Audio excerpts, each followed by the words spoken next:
It's quite unusual in the multiplayer gaming world to have a specific day when a game dies.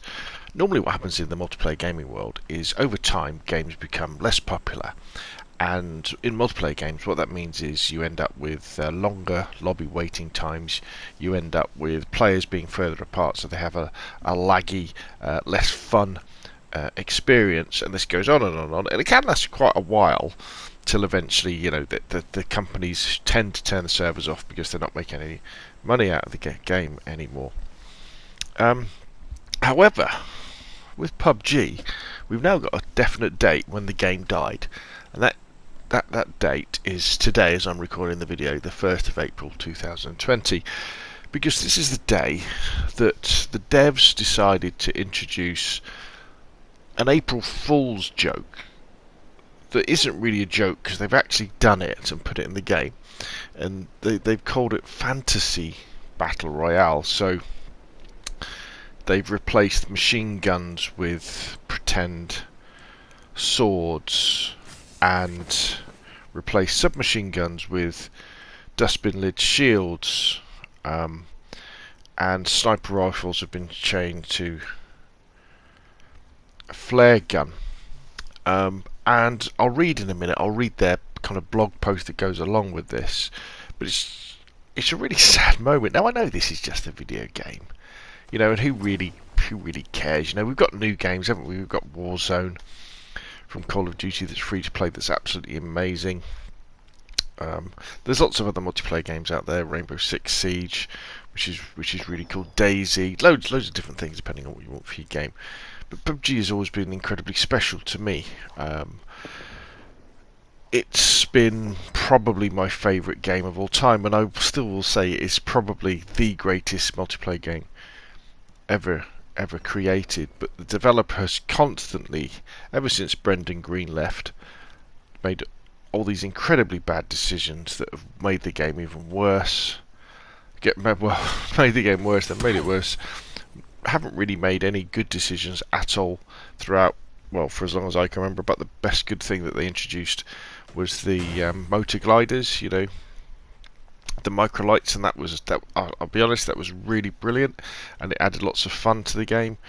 But then they added the shitty little Karakin map. They took away my favourite map, which was Vikendi. They introduced all these new bugs, which meant they had to take Miramar out, and it was just awful. So let's just read what they've got to say, kind of really for the last time. I'd imagine I'll be doing a video like this. So, greetings internet warriors. April Fool's Day is a long celebrated tradition in the gaming world, whether through silly videos, fake patch notes, or even full-blown in-game events. It's the time of year where teams can go a little crazy and try something completely different, and it doesn't get much different for us than Fantasy Battle Royale. First off, we understand that times are difficult right now due to the impact of COVID-19 around the world, and that some companies have chosen to forego April Fool's activities this year. In a time when people are keeping themselves safe and indoors, we believe that video games offer a diversion from solitude and a way to be social while still playing safely apart. For those reasons, we've chosen to go forward with our planned event in hopes that it offers a little bit of light-hearted fun during the necessary isolation. We've also ensured that all rewards associated with this event can be earned with no purchases required to prevent people from missing out on them. So, what exactly is this event? Fantasy Battle Royale is an optional event that lets you choose from one of 4 fantasy classes to take on the battlegrounds in a completely different way, creating a true fantasy mode that would require more resources than we wanted, so we made a couple of alternative choices in how we represent the fantasy in Battle Royale. Even a silly event mode has its uses. Fantasy Battle Royale has given us the opportunity to test a few new ideas for real, but fantasy in a real environment. I just can't read this, it's awful. We wanted to mention all this up front because it's important for us that you know that Fantasy Battle Royale wasn't some giant use of our development resources.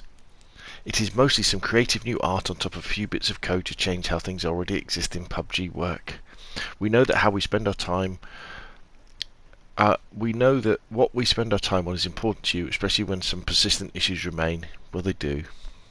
We also know that we're late on delivering the community letter we promised that talks about those issues, but plan to have that out within the next week or so. All in all, we're happy we can test potential future content and give you something silly on a day that's all about fun, with minimal impact on the more pressing issues we're actively working on. So put on your robe and wizard hat, because this is Fantasy Battle Royale and things are about to get well weird. Well, sorry PUBG Blue Hole Development Company. Yeah, they haven't got weird, it's just got shit. You know? You've taken this game that millions of people love around the world and you've gradually ground it into the dirt. I don't know whether it's incompetence or lack of ability, probably a healthy mix of both. I mean, you've made millions and millions and millions out of this game. But, you know, give most of us a choice and we'll probably say, well, strip everything else out. Just give us Erangel again. Give us Erangel. Forget everything else.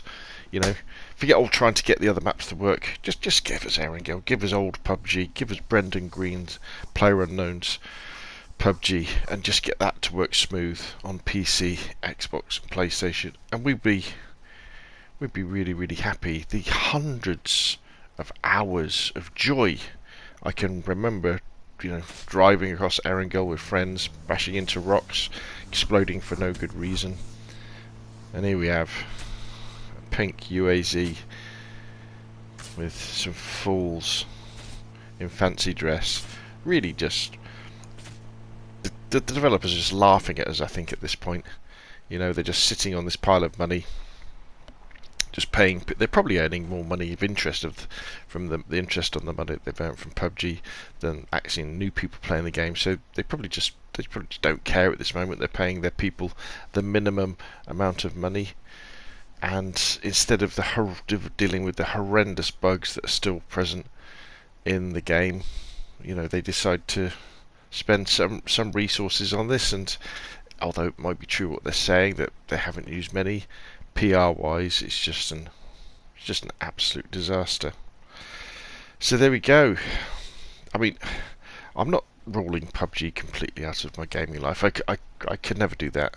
It's not like I'm gonna uninstall it.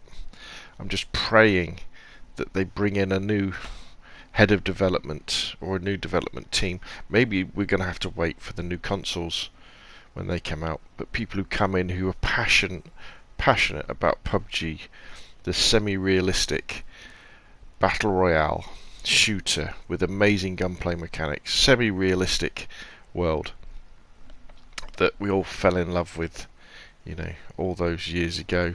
And it's even worse the fact that this is this PUBG's third birthday, isn't it? You know, it's all the worse. So there we go. The date that PUBG died, the 1st of April 2020. And I would have liked it just to kind of fizzle out, to be honest. You know, with people, you know, hardcore fans still playing the game and doing their best to enjoy it. But the way Blue Hole, the PUBG developers, are just throwing in this crap at it, just adds insult to injury. So there we go.